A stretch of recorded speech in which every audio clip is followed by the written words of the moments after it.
Hello friends, welcome to Indian study पर आपका स्वागत है। दोस्तों, आप सभी लोग जानते हैं कल यानी कि 12 नवंबर से यूपीएसआई का एग्ज़ाम स्टार्ट हो रहा है। सबसे पहले तो उन सभी विद्यार्थियों को बहुत बहुत शुभकामनाएं और बहुत बहुत आशीर्वाद या बेस्ट ऑफ लक, जिनका एग्ज़ाम जो है वो कल से स्टार्ट हो रहा है ना। तो आप लोगों को एग्ज़ाम किस तरीके से या पेपर को किस तरीके से अटेम्प्ट करना है ताकि आप एग्जाम में ज़्यादा से ज़्यादा मार्क्स जो हैं वो गेन कर पाएँ। हालाँकि ज़्यादा से ज़्यादा मार्क्स गेन करना ये केवल और केवल आपकी तैयारी के ऊपर डिपेंड करता है कि आपने पिछले दिनों में कैसी तैयारी की है और किस लेवल के क्वेश्चंस आप सॉल्व करके गए हैं। लेकिन बेसिकली यहाँ पर कुछ मैं आपको टिप्स और ट्रिक बता रहा हूँ कि आप इस तरीके से क्वेश्चंस पेपर को स्टार्ट करोगे तो यकीनन आपके रॉ मार्क्स में 10 से 15 नंबर का जो है वो फ़र्क देखने को मिल जाएगा, जिस तरीके से मैं आपको बता रहा हूँ। क्या पूरे प्रश्न करना सही है या नहीं है, क्योंकि आप सभी लोग जानते हैं कि माइनस मार्किंग यूपीएसआई के एग्जाम में नहीं है। तो क्या 160 क्वेश्चंस अटेम्प्ट करें हम? अगर 160 क्वेश्चंस हमने अटेम्प्ट कर दिए और 100 क्वेश्चन सही निकल गए और 60 क्वेश्चंस गलत निकल गए, तो क्या हमको नॉर्मलाइजेशन में कोई दिक्कत होगी या नॉर्मलाइजेशन में उन बच्चों को फायदा होगा जिनके कम नंबर हैं? दूसरा, तुक्का मारना सही रहेगा या नहीं रहेगा, क्योंकि कोई क्वेश्चंस में आपको चारों ही ऑप्शंस में डाउट है। अब क्या करें हम? अब तो तुक्का ही मारना पड़ेगा।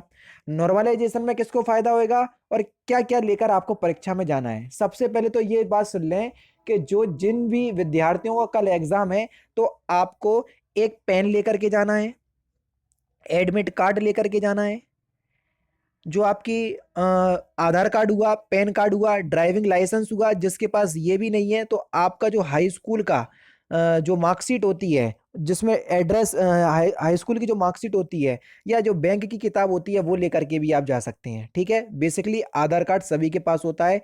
और ये ध्यान रखना कि आपको मूल प्रति यानी कि ओरिजिनल लेके जाना है।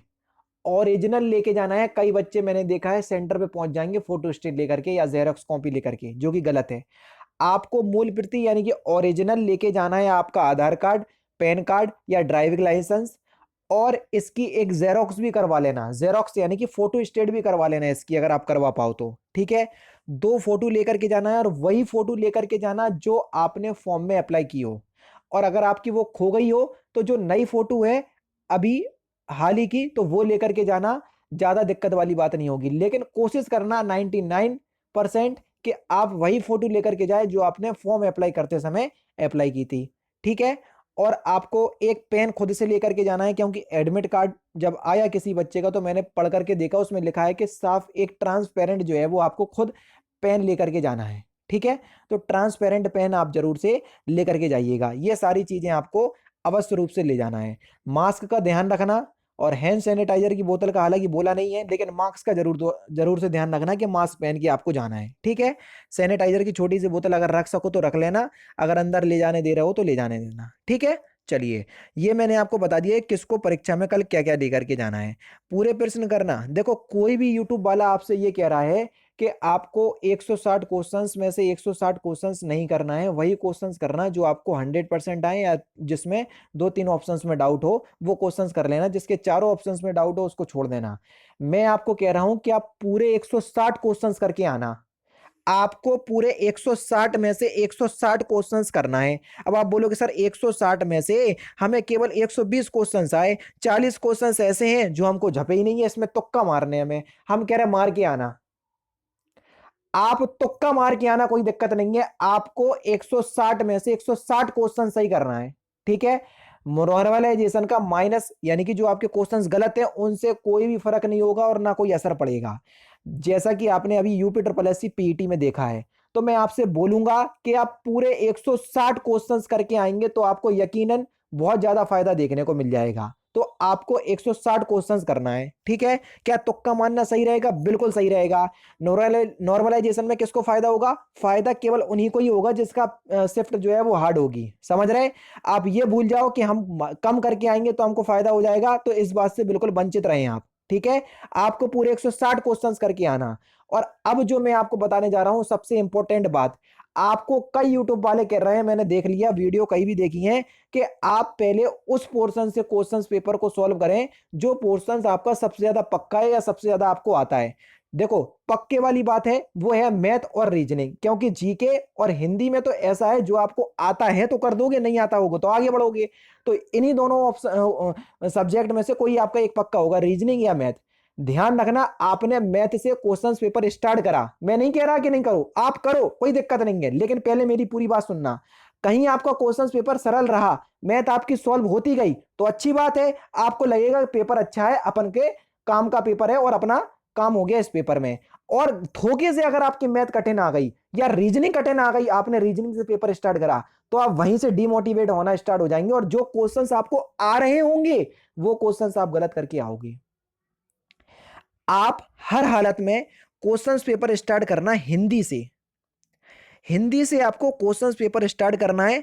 फर्स्ट राउंड में आपको केवल और केवल वही क्वेश्चंस हिंदी के सॉल्व करना है जो आपको 100% आ रहे हैं। सपोज करो 40 में से हमने 30 क्वेश्चंस कर दिए हिंदी के, 10 क्वेश्चंस अभी भी बचे हैं, तो इनको सबसे एंड में नहीं देखना। जैसे ही 40 क्वेश्चंस हिंदी के हो जाएं तो दोबारा हिंदी पे आ जाना, अभी जीके को नहीं उठाना तुम, ठीक है। मैं ये 40 क्वेश्चंस मान करके चल रहा हूं, आप 7 से 8 मिनट में कर दोगे। जी हाँ दोस्तों, हिंदी पूरे के 40 क्वेश्चंस 10 मिनट में हो जाएंगे या 12 मिनट में हो जाएंगे, इससे ज्यादा आपको समय नहीं लगेगा, ठीक है। उसके बाद इन 30 क्वेश्चन, इन जो 10 क्वेश्चंस बचे हैं, इन 10 क्वेश्चंस में से आप देखना कि हमको क्या इस क्वेश्चंस में क्या बोल रहा है और हमको क्या लगाना है। वो 10 क्वेश्चंस भी आप उसी टाइम लगाना, समझ रहे। तो पूरे 40 क्वेश्चंस हिंदी के हमने अटेम्प्ट कर दिए। उसके बाद आना आप जीके के पोर्शन में, पहले राउंड में वही क्वेश्चंस करना जो आपको 100% आए। सपोज करो हमने 25 क्वेश्चंस 100% कर दिए, अभी भी 15 क्वेश्चंस बचे। फिर इस दूसरे राउंड में आना और इस पूरे जीके के पोर्शन को पूरा कवर करना, पूरे 15 क्वेश्चंस लगा मारना। भले ही चाहे 15 में से 5-6 क्वेश्चंस आप दिमाग से लगा दो या 7-8 क्वेश्चंस आप तुक्के से लगा दो, लेकिन लगाने आपको पूरे हैं। अब आ गए आप रीजनिंग पे, किस पे आए, रीजनिंग पे। ध्यान से सुनना, रीजनिंग में आपको वही क्वेश्चंस करना है वो जो क्वेश्चंस आपको आ जाएं, जो क्वेश्चंस आपको 100% आए और आपको ऐसा लगे कि ये क्वेश्चंस जल्दी से सॉल्व हो सकते हैं। जो क्वेश्चंस आपको आए और आपको ऐसा लगा कि इसमें समय लगेगा, उसको मार्क फॉर रिव्यू करना, आगे बढ़ जाना। और जो क्वेश्चंस आप जल्दी सॉल्व कर सकते हैं उनको तुरंत में सॉल्व करना, लगाना टिक और आगे बढ़ जाना, समझ रहे। तो हमको वही क्वेश्चन सॉल्व करना है जो जल्दी और 100% सीओटी के साथ हमसे सॉल्व हो जाए। फिर जी सपोज करो रीजनिंग में हमसे 25 क्वेश्चन सॉल्व होगा, 15 क्वेश्चन इसमें रह गए, ठीक है। अब आना मैथ पे, रीजनिंग पे नहीं आना, अब आना मैथ पे। अब मैथ के वो क्वेश्चन सॉल्व करना है तुम्हें जो आपको जल्दी और 100% आ जाए, ठीक है। और जहां पर थोड़ा सा भी दिमाग लगाने की बात आए तो समझ जाना कि इस क्वेश्चन को अभी हमको बाद में करना है, समझ रहे। तो ये मैथ के हमने मान लिया कि आपने 20 क्वेश्चन कर लिए और 20 क्वेश्चन इसमें बचे रह गए, ठीक है।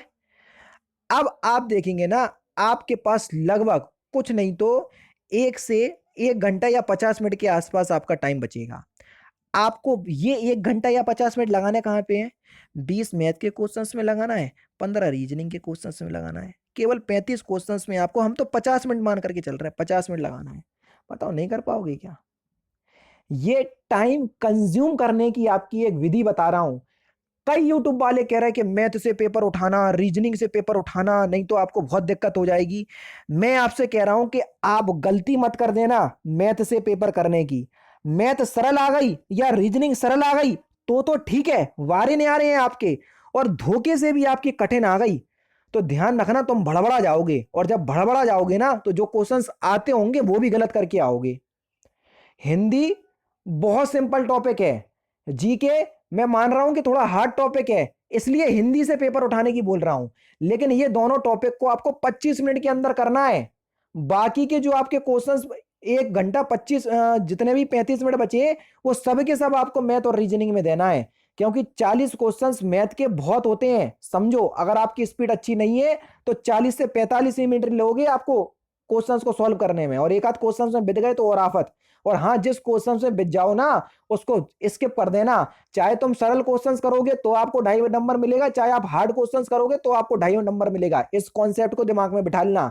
2.5 नंबर आपको प्रत्येक क्वेश्चन दे करके जाएगा। एक क्वेश्चन 5 मिनट में कर रहा है और वही 5 मिनट में आप अगले 4 क्वेश्चन कर रहे हैं, तो 4 क्वेश्चन करने में फायदा है ना, तो उस एक क्वेश्चन को स्किप करने की दम होनी चाहिए। इस बात को भी ध्यान रखना। तो जो चीज मैं आपको बता रहा हूं उस बात को ध्यान से सुनना। इस तरीके से पेपर सॉल्व करने की कोशिश करोगे तो यकीनन आपको आपके रॉ मार्क्स में जो आपके अभी मॉक टेस्ट में आ रहे होंगे 10 से 15 नंबर का इंक्रीजमेंट आपको जरूर देखने को मिलेगा।